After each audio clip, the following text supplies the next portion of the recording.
Welcome back to Ray's Talk Show. This is Ray Collazo. Thank you so much for joining us here on Ray's Talk Show. We are really in response to our audience's overwhelming desire for the Ray's Talk Show community to really talk this politica stuff during the down the stretch of this election season. We've dedicated much of our content to covering the elections, and who better than to join me as we're winding down here, talking post-debate, bochinches from coast to coast, bad hombres, one of my bad hombres, no doubt about it, a great friend, Elbert Garcia. Elby, welcome back to Ray's Talk Show. Been too long, even though it hasn't been that long, but it's always been too long when you're not on all the time. It always seems like it's great to be here, Ray. Thanks a lot for having me on.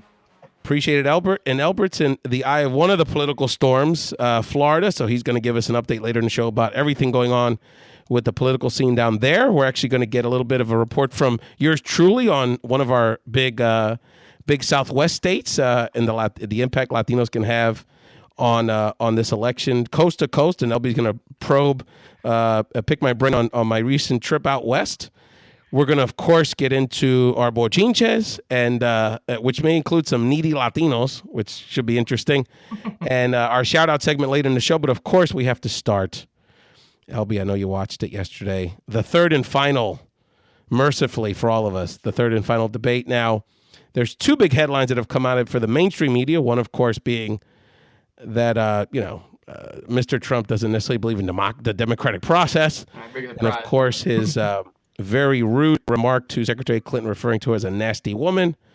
But you have a lot of podcasts that can talk about that stuff. That's what you're going to hear from all the talking heads day and night. But we're going to talk about primarily the comment that has really gotten Latino voters and people that were paying a little more attention last night. This comment in referencing his anti-immigrant and sort of build the wall immigration platform. He referred to essentially Latino immigrants, as many of us, as bad hombres. So first of all, Elbert, when you heard him say this, I mean, there was a lot of dog whistling last night, but that really summed up kind of how Latinos have been talked about in these debates, and in much of the tone of this conversation all year. Yeah, well, look, I mean, I think, I've said it before. I think, Trump and trying to criminalize immigrants, and all immigrants, right, whether you're legal or undocumented, his efforts is very much like a Willie Horton 2.0, or Willie Horton for the millennial generation. I mean, trying to make it seem that, these immigrants, some of which you can't, you quote unquote might not even be able to understand because they speak another language like Spanish, are here, are just kind of almost like ticking time bombs, right? And he connected that kind of idea with also in terms of his later comments about, kind of Syrian refugees, and this idea that really, any foreigner, kind of placing it in people's minds that any foreigner who comes to this country is almost like a terrorist in waiting. And so I think he's really trying to feed off of people who are legitimately scared about what look at the news and look what's going on in the world, and they're worried. And so he's again continuing to kind of sow these seeds of fear, and taking advantage of people's kind of fears and worries, and doing it in the worst kind of ways, but ways in which kind of historically has been done to folks of color, whether it's on a national level or even in terms of regionals or different places. So it's not surprising, like he started off his campaign, calling Mexicans rapists, and all kind of other words. And so, in this, the end of this, trilogy of debates, it's not so surprising that he would return back to his kind of bread and butter, bread and butter issue. One of the consistent complaints and things we've been talking about, whether it was talking to Ray Suarez, the legendary journalist, that people can check out that episode of 229 of Ray's Talk Show from last week's feed, or the different conversations we've had about these debates, and then the rhetoric of the general election in particular, is this ongoing frustration that we're having. And we need to we can't stress enough how much essentially Latinos, and of course this is a one-sided piece being on with Donald Trump, in these national debates where tens of millions of people have watched these debates, where consistently Latinos have been, particularly Latinos and Muslims, have been demonized and blamed for societal problems, whether it's through immigration or through foreign policy, and in particular, while the Latino and Muslim American attacks have been the most the easiest to identify. I mean, that's a slur for him to say it in the context of saying bad hombres the way he said it. Well, he did say it very well, but and we'll get to that in a I second. think it was bad Yeah, I was hombres like, or is he hungry? something. It's never bad to need something to eat. But and then of course hombres. I didn't even know like that was like a style term in the hair care world, and that was another thing that got the buzz in social media the way he pronounced it. But not just the overt racial slurs and attacks against Latinos, but the incessant dog whistling he continues to implement, whether it's talking about massive voter fraud that he claims going to happen in the inner city of this country, which is really squarely an attack on black voters in the inner cities of Philadelphia, Detroit, and St. Louis and other places. Earlier debates, his call for stop and frisk, which you know very well, Albert, being a New York guy, so massive stop and frisk policy across the country. Mm-hmm. So a lot of dog whistling and a lot of direct attacks and finger pointing to our community. So we can't stress enough and really call out the mainstream media for not even, I saw hours and listened to a few hours of podcast today summing up from progressive leaning media groups from New York Times, MSNBC, Slate all day, and not one of them even spoke about it. So I think in particular this voting rights attack and this claim that, essentially minorities, and particularly blacks and Latinos, are going to be responsible for massive voting fraud in this country is particularly troubling because, as we talked about in our pre-interview, the attack on voting rights and voter fraud, quote unquote, is really taking place on an institutional level led by Republican-controlled governors and state legislatures around the country for years. Yeah, and I think we've seen that, and we've seen the I think a lot has been written about the kind of the false the false urgency of a kind of a voter fraud that appears to be going on. And at least in terms of that's been what a lot of times Republicans have talked about in terms of trying to strengthen ID laws, or in terms of I think the worst of it being in North Carolina, where the courts basically said that the legislature looked at all the times in which African Americans were most likely to vote, and the legislature basically crafted laws that were to put obstacles to those times of voting. And people can get academic and intellectual about, well, if the Democrats, if African Americans are mostly Democrats, is it really stopping? Is it a racial discrimination, or is it just political in terms of trying to make sure that Democrats can't do it? And if they so happen to be the majority, in this case in North Carolina, African Americans or folks of color, then so be it. I mean, you can excuse it in that way, but there's no doubt that falls in line in terms of a context of decades and decades of Jim Crow and other institutional ways in which the vote has been suppressed of communities of color, and historically of African Americans. But what I thought was kind of, again, in terms of a kind of racism 2.0, or racism for a new generation, is that what you had was Trump and again some certainly on the alt-right, calling into question the ways, some of the things that Democrats have been doing, have done historically well, and certainly are doing well in this election cycle. And that is namely trying to, trying to increase the numbers of citizens who previously perhaps were not involved in the system and getting them to register to vote. And so you've seen, especially over the last month and a half, huge numbers of vote, the rolls of the voter registration rolls increasing, mostly leaning in terms of Democrat, especially in places like Florida, states like Florida and North Carolina, some of these other places. And you have, Trump literally, not just last night, but over the last couple of weeks, kind of casting doubt on that, right? I mean, a couple of weeks ago, he went on so far as to say that people were crossing the border illegally to come and vote, right? And again, taking away the logical reality that that the number of laws are in place to make sure that stuff like that doesn't happen. But that B, like, that's not what the majority of people do, right? People are not, people don't think to themselves, oh, I'm going to cross the border today and I'm going to go vote in an election, right? That's not what happens, right? But I think what it does do is that it sets off this idea, especially among his supporters, um, that if they see somebody at the polls who they are not familiar with or who doesn't fit into their vision of America, right? Perhaps a Latino, who they think or assume is already undocumented, that's already going to kind of, it already feeds into their mind, into the vision of, well, there must be fraud going on because I see all these huge groups, of Latinos, all these huge groups of people who I've never seen vote before now suddenly going to vote. I'm suddenly going to go see all these people being bussed in and kind of souls to the polls operations or some other things like that there. So, and I think it's going to fall on, principally on Latinos because I think in a number of these places, where they haven't historically seen Latinos come out and vote in huge numbers, the assumption from some folks who have these prejudicial views will be, oh, these must be undocumented folks. These must be, as I heard one person in a focus group a couple of years ago say, these illegals, must be, going to the polls and stuff. Okay, again, taking away the fact that in most states, I mean, I think it's like 33 out of 50 states, the Republicans are actually in control of the voter system, and so that kind of flies in the face of that.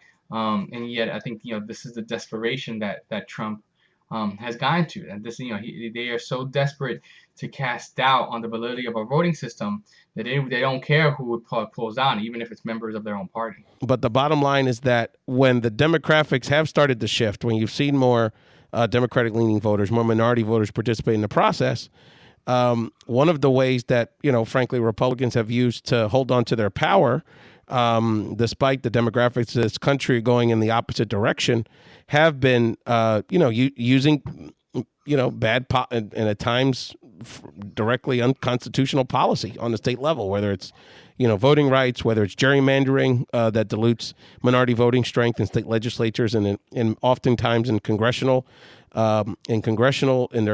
district.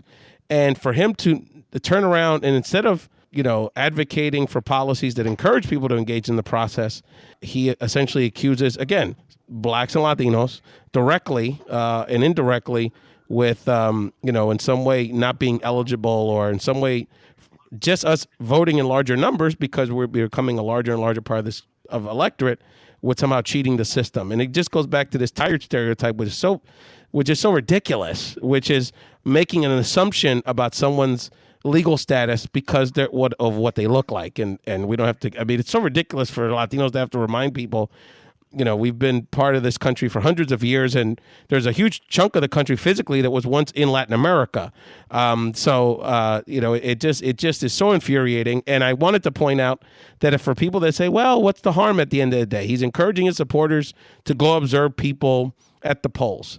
Well, first of all, you nimrods, there's tons of procedures already in place for both political parties to do poll watching, and for people that know to have a sense of any of that, I encourage you to Google it in your state, and every municipality and county has these kind of systems in place. So parties are already watching each other. That's not the issue. What now is happening, and it's already begun, and I have a report on the ground here in Pennsylvania, that, what is it, Project Veritas? Is that what it's called, Elbert? So basically, there's already a grassroots efforts that's being spurred by Trump's hateful rhetoric, where people are going around in places like Philadelphia and other parts of the country, knocking on minority voters' doors, asking them not only if they're going to go vote, but what time they're going to go vote, to try to intimidate people. And we're getting reports already in the field where now Latino families are feeling uncomfortable going to vote because they feel like they may get robbed. Like, why would someone ask me what time I'm not going to be home? Too much attention to Project Veritas. It's run by a guy who hasn't already been debunked and has been accused and in some ways has been accused and found guilty of selectively editing videos in the past to make people look bad, and certainly the initial part on the ground is certainly that people have said it in terms of that kind of way. I think whether it is Project Veritas or whether it's also just Trump encouraging folks to, especially in states where you have open carry laws, to go take their guns and go to the I think what people fear, for example, is that what happened. For example, there was a case in late August where the Houston NAACP office was surrounded by a bunch of of white nationalists, and because of that open carry law, in Texas, surrounded the the office, a whole bunch of folks, with their guns surrounding the office, right? In terms of that kind of intimidation, especially in the South, it is real, right? And I think, and that kind of, fear, is real, is real. And again, I think, there is certainly, whether it's a group of folks who are, have the sanction of officials, or just, folks who feel like by the words of their nominee feel empowered to do so. There is huge fear in terms of, as early voting starts next week in Florida, that we're going to see in some pockets of the state, some real, intimidation tactics. A lot has been said about, Trump supporters, and whether they're deplorables or whether half of them are not. But it's certainly, I don't think there's any question that a vocal majority, of his supporters tend to, expound views and tactics that most of us would find are undemocratic, And so I think, one of the things, I think we were all taught when we were in grade school about the fairness of things, and elections, and you get what you get, and you don't get upset, and those kind of things that we now repeat to our kids. But I mean, I think one of the basic facts of American history and tradition is that you hold, honest and fair elections. You have close counts.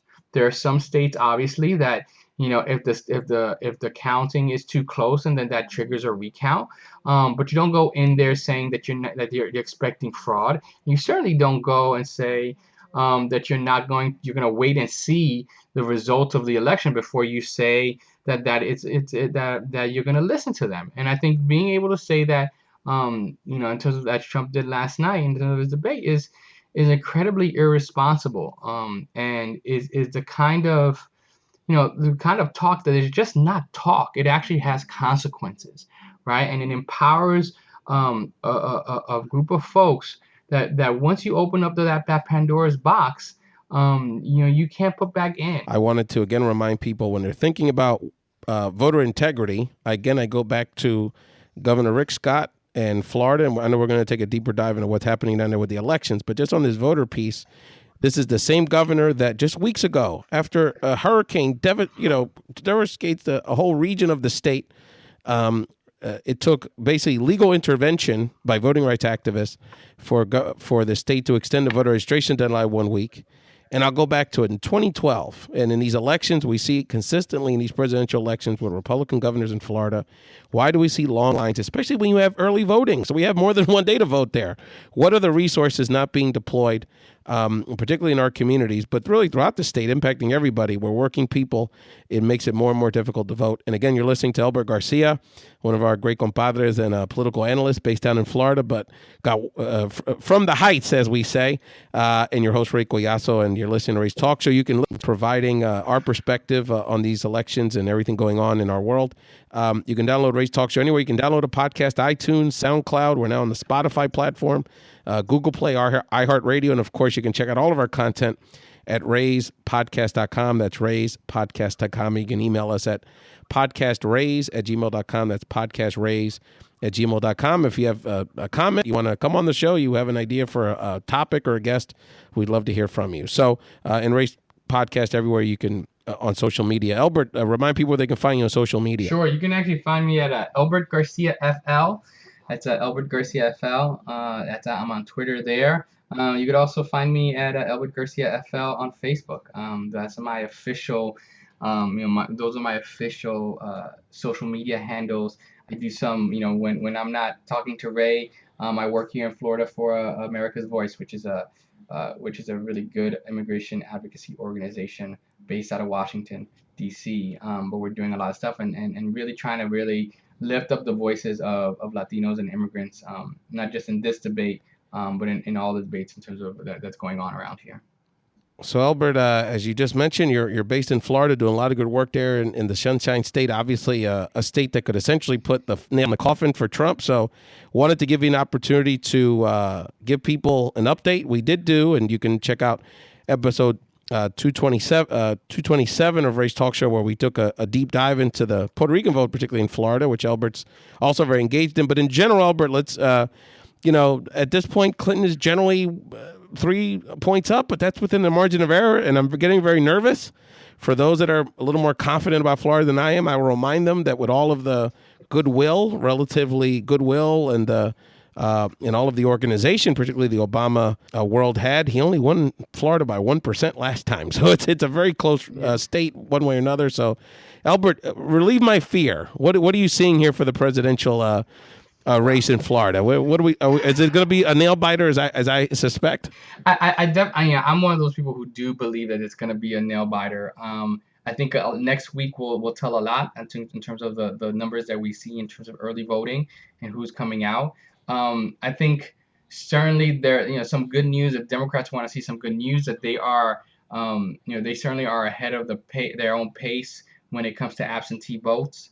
One of the, ironically, one of the things that has come about because of the debacle of the 2000 elections is that, you know, Republicans and Democrats want to provide at least an outward public image of them being able to run kind of elections. So a lot of our election numbers are actually online and updated online every day by the State Department of Elections there. So you can check out actually if you go online and see, in every county the numbers of at this point now absentee ballots have come in, broken down by Democrat, Republican, and Independent. And starting next week, as the early vote totals come in, you'll be able to kind of see those numbers too. So that's a good thing. But I think there's a lot of people. I think Trump has certainly galvanized a lot of people who are not, who perhaps are not traditional voters, or voters who were not that did not, that did not vote in the past. So in some ways, are the polls picking up those folks? Reality also is, though, is that the polls in Florida have also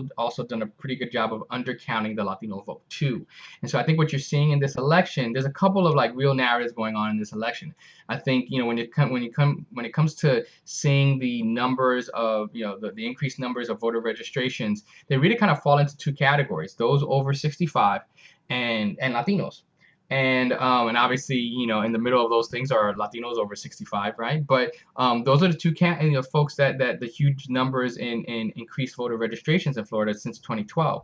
And so in many ways, this will be a battle between kind of new Florida and old Florida, right? And within the Latino community, it'll be a real battle, between kind of old school Cubans, and kind of the new, and whether or not those old school that old school Cuban coalition can bring on perhaps some of the more conservative Latinos, especially our brothers and sisters from Colombia and Venezuela, and kind of create kind of a new Republican Latino coalition, or whether they will be outvoted or outmaneuvered, by kind of the rising new Latino electorate of folks that are not only coming from Colombia and Venezuela and the Dominican Republic and those, but also the children of those immigrants, right? And as well as Puerto Ricans, whether you're talking about Puerto Ricans in Central Florida or Puerto Ricans in South Florida, right? And so that's a huge narrative in terms of going on to say who's going to be more, when you break down between young and old, Latinos in general in Florida, because of the Cuban population, tends to have higher voter registration numbers and higher voter turnout numbers than the rest of the nation. They tend to also in the past have leaned towards Republicans, but as you well noted, in 2012, they certainly broke for Obama. They certainly broke for Obama.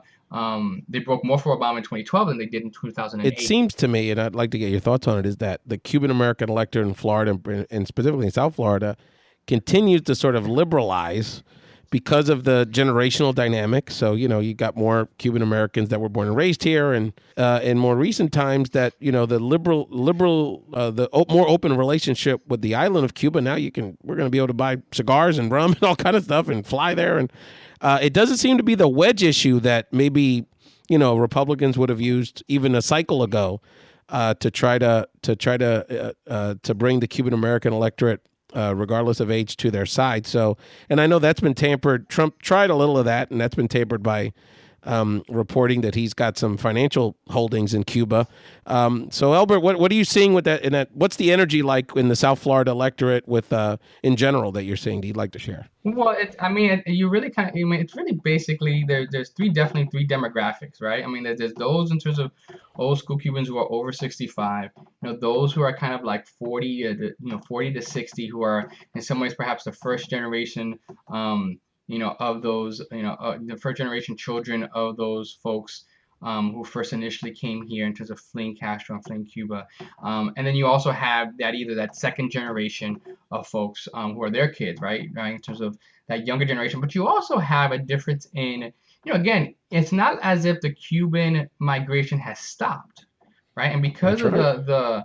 because of the loosening or perhaps normalization, however you want to call it, of relations within Cuba, you are continually having kind of new Cubans. And so what's going on is that there's also, even across age, when you have gotten here from Cuba, also in some ways determines some of those some of those feelings I, on the I embargo, believe Met fans on call that the Castro and those Cespedes things. factor, Albert, right? La potencia. Yes, that's right. Cubans are Right, still coming. That's right.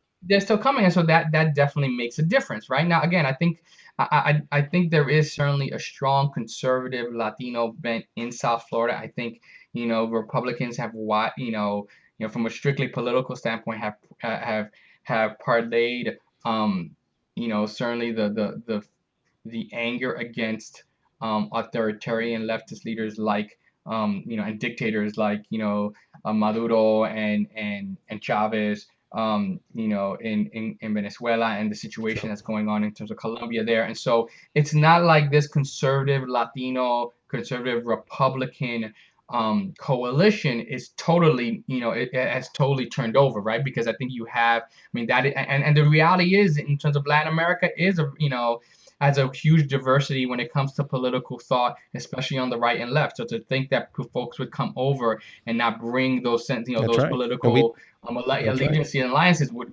is not talked giving about that on credit episode to our 227 folks. for folks that want to, again, another episode. We really took a deep dive on the Florida piece. It's not just the Cubans and the Puerto Ricans, folks. South Americans, Central Americans, Yeah. and they all come, Brazilians now, and like you said, they all come for, many of them for very political reasons, but very different political perspectives, like you said, around the right and the left, and how we define that in their own specific Latin American country. The Argentines, the Nicaraguans. I mean, there's a lot of different diverse perspectives there in South Florida. Of course, we have a Latino on the ballot on the Senate side. Senator Marco Rubio, after much going back and forth, decided to run again for his seat. And it appeared even a few weeks ago that he was looking pretty good, despite the sort of 50-50, the toss-up that Florida still appears to look like, even though it's leaning Hillary at this point. Marco was up pretty comfortably as of a couple weeks ago. What changed? Now it's basically looks like another toss-up election, despite the fact you would think that Senator Rubio will particularly have more Cuban American voting support than Donald Trump. What's happening here, Albert? Are people not going to split their tickets? I mean, is the Democrat looking a little better? Why is Rubio all of a sudden looking more vulnerable? Well, I think I think the first thing to talk about Rubio is that he won his initial 2010 election in a three-way race in which most of his energy was really supplied by the Tea Party revolution, right? And if you look at some of those initial numbers outside of the base of his Cuban American base in South Florida, Latinos weren't necessarily overwhelmingly supporting him, at least in terms of in that race. There were a number of different folks could have divided around. I think there certainly is a pride. There's certainly a pride vote in terms of having a Latino for a long time that has kind of been almost like a Latino seat. You go back, before that you had Mel Martinez at some point in terms of having that seat. A bunch of other folks in terms of so I think people like the idea, especially in Florida, of having a Latino senator, right? So I think that's the case. I think, but I think what's happened, like so many other folks around the nation, is that Trump has started to pull them down. And although Rubio ran against Trump in the primary, said a lot of said clearly disagreed with him on a number of different things, on just not on the issue, but just also on temperament, calling him a con man.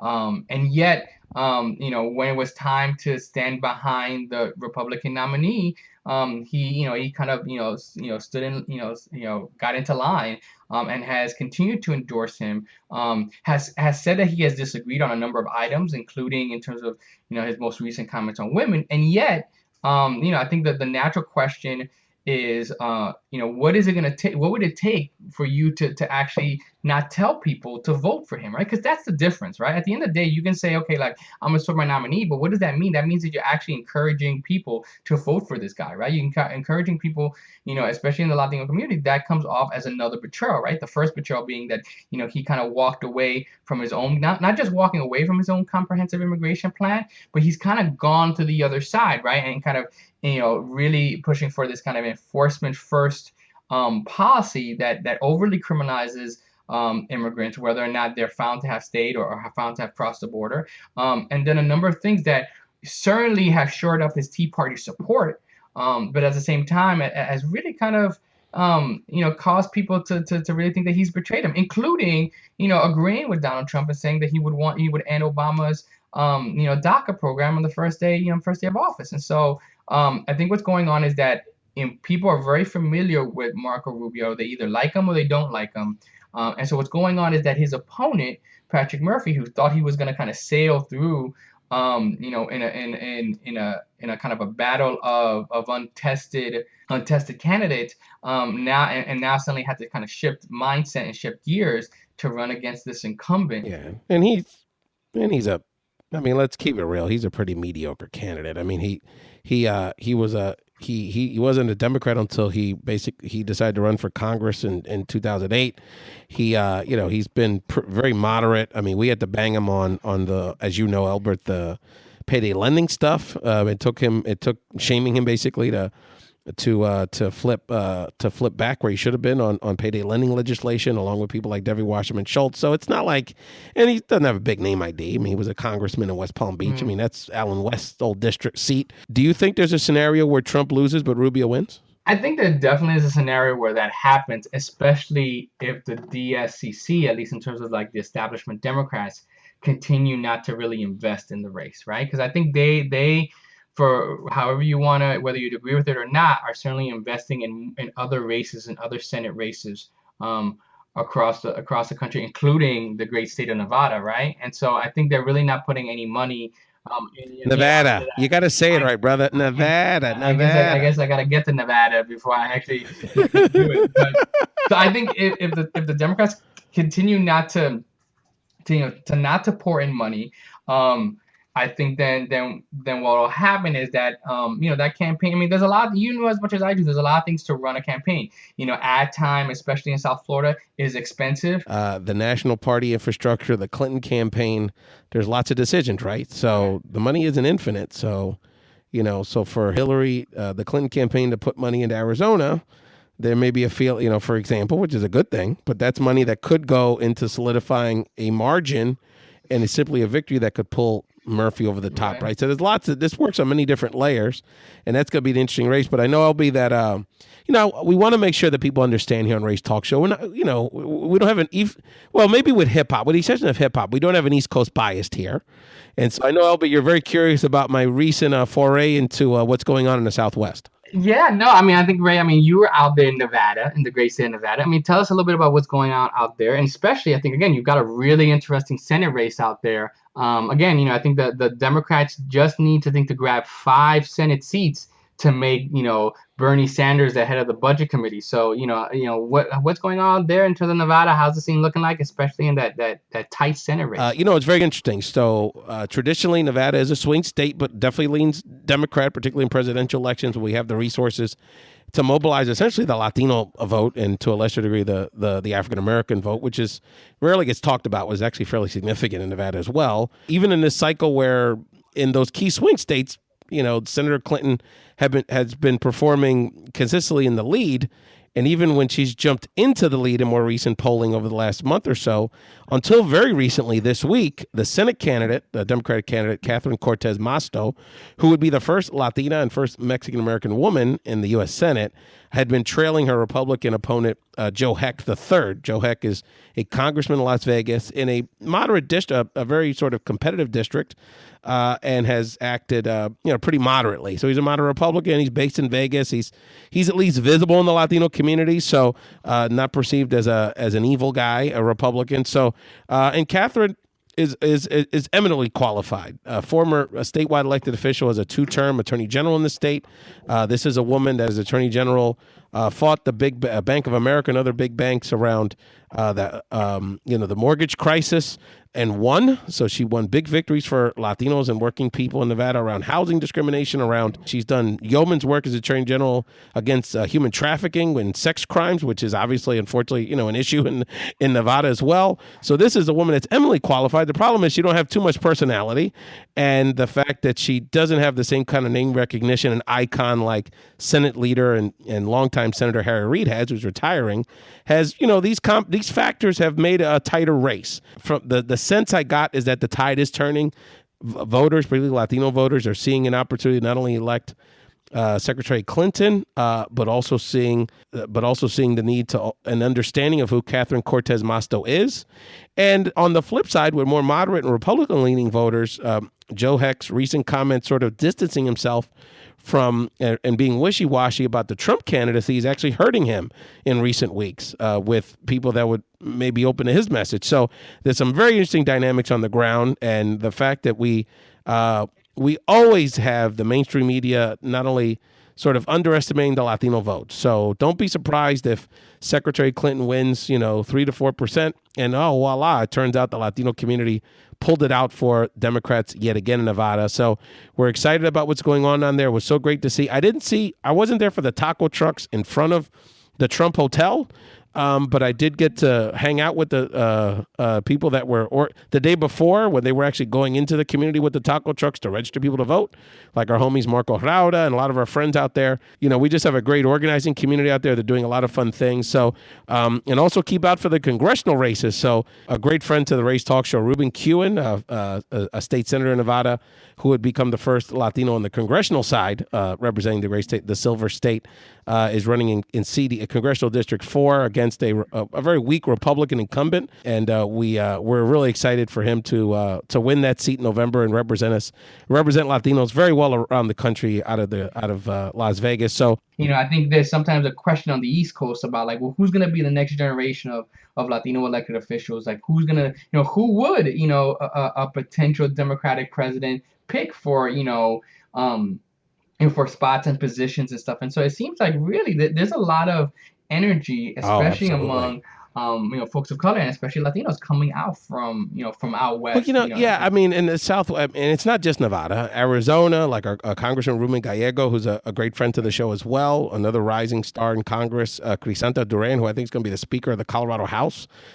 She's fantastic. I mean, there's Maria de Cambra, our great friend in Denver. I mean, there's a lot of great emerging leaders in the Southwest. Presidential politics has been helpful. I mean, there's been resources in states like Nevada and Colorado to at least develop organizers and at least develop, out of necessity, the Democratic Party in particular had to reach out to Latinos to at least give us some experience and give us an entryway into the process, which has led to people running for local office and other things. The other part of it is that, Senator Reid's legacy, a big part of it is how he empowered the Latino community in the state. I mean, up and down, from Reno to Las Vegas, from empowering people to run for office. I mean, he's blessed. I mean, think about it. This man in his 70s, his parting gift to the Latino community was blessing a Latina to run for a Senate seat. Not a small thing. The same for hopefully Congressman-elect in the coming weeks, Ruben Kewen, blessing him to endorse him for his congressional race. I mean, I wish we had 5 more Harry Reids around the country in these states. The first bochincha I have, did you see John Podesta's email that got leaked by WikiLeaks last week? So the title of the email was Needy Latinos, One Easy Call. So John Podesta, the chief of staff and mastermind behind the Clinton empire, and in this case, the Hillary Clinton campaign, sent an email last year to Hillary's staff saying, hey, you got to call 2 needy Latinos, former cabinet members in your husband's administration, Bill Richardson and Federico Pena, because they're not feeling the love by the Clintons.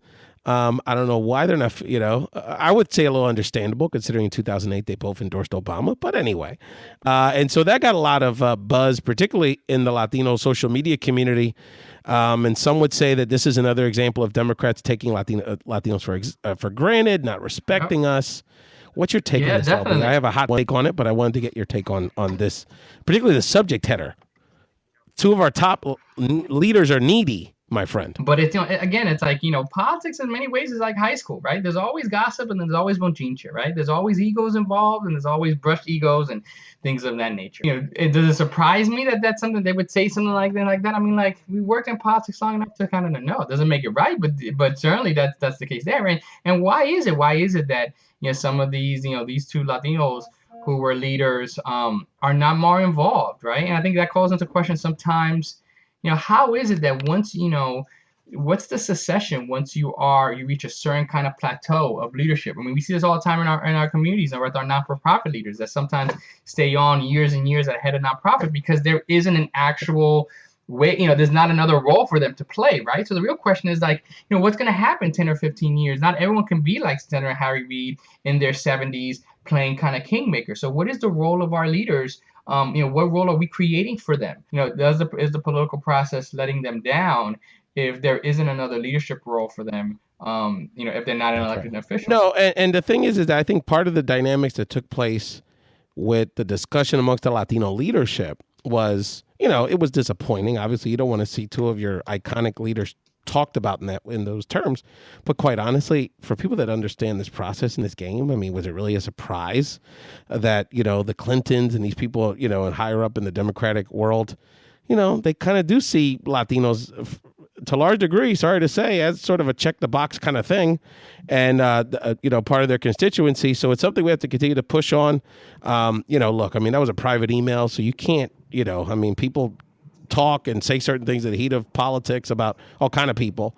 But in this particular case, it was every case is case by case, right? So you got two guys, again, icons, but, they were both blessed, given, they were qualified, of course, but, pretty plum cabinet positions in the Clinton administration. They turned around in 2008.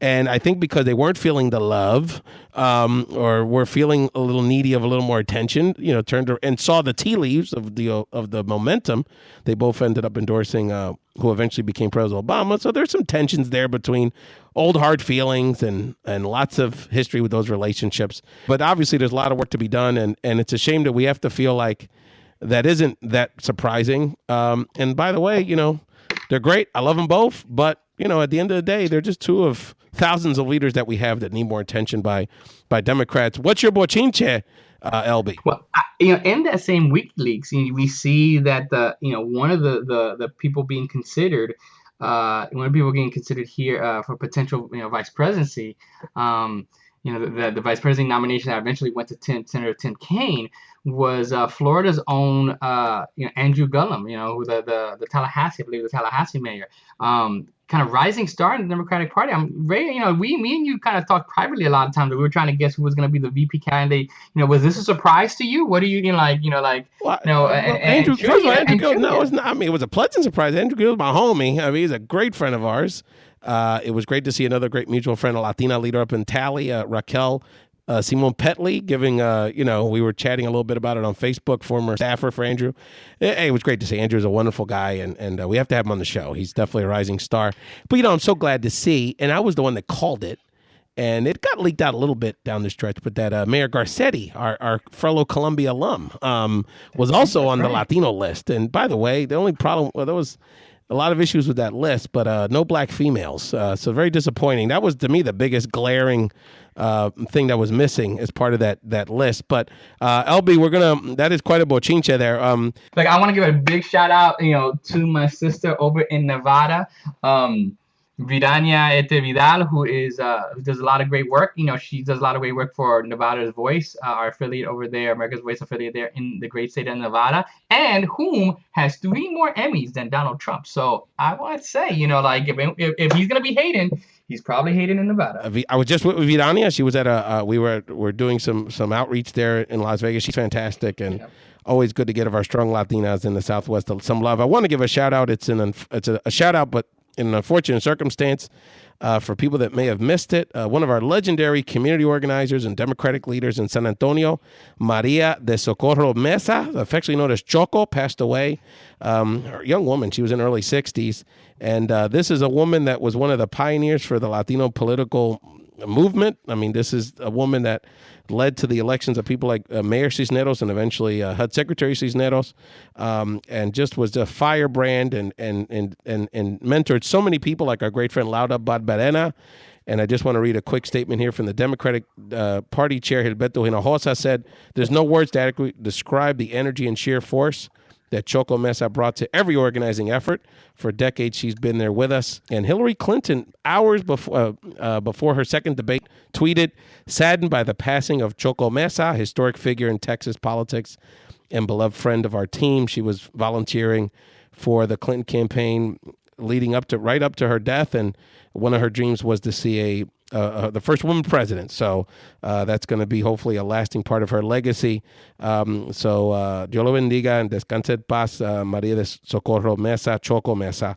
And we give a lot of love to our friends out in San Antonio. LB, the last thing. Definitely rest in power. Absolutely. Good lady. Hell of a lady. LB, there is a quick bochinche you have. There's a lot of fun stuff happening in South Florida next week, right? Yeah, well, one of the things that's interesting is that, because Miami, Miami's a little bit of glitz and a little bit of kind of Latin flavor, right? And so you're seeing a lot of Latino celebrities now kind of coming down in Florida and trying to kind of make it down.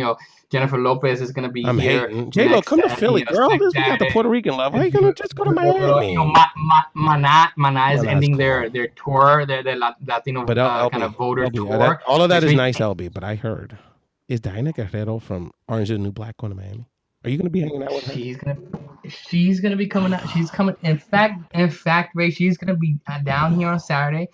She's gonna be doing some canvassing and calling and phone banking and things like that, and really kind of using her voice. So can you get me a ticket, LB? That's my question, Diana. She's a Ray, you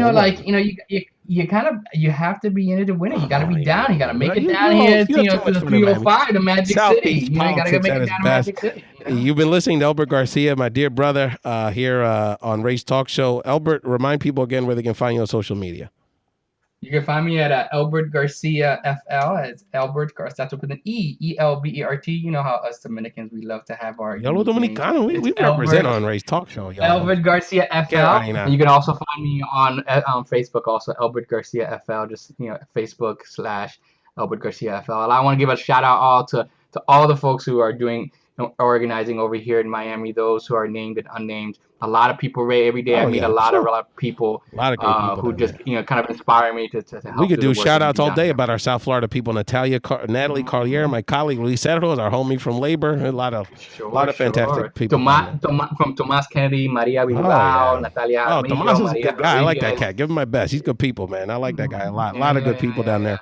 Well, you've been listening to Ray's Talk Show. Check us out on social media. Anywhere you can find Ray's podcast, on Twitter and Instagram and everywhere else. And of course, anywhere you can download a podcast and give us some love. Give us a shout out on a review on iTunes or wherever you listen to us. Stitcher, Google Play, SoundCloud, we're everywhere, Spotify. And remember, go out to vote next week. Please. Go vote early. Don't leave it to the last minute. Please do so. Thanks for listening to Ray's Talk Show. For more insights from your virtual Big Brother, Ray Collazo, and the Big Brother Ray community, subscribe to Ray's Talk Show at BigBrotherRay.com or on iTunes. To my rays of light, keep shining.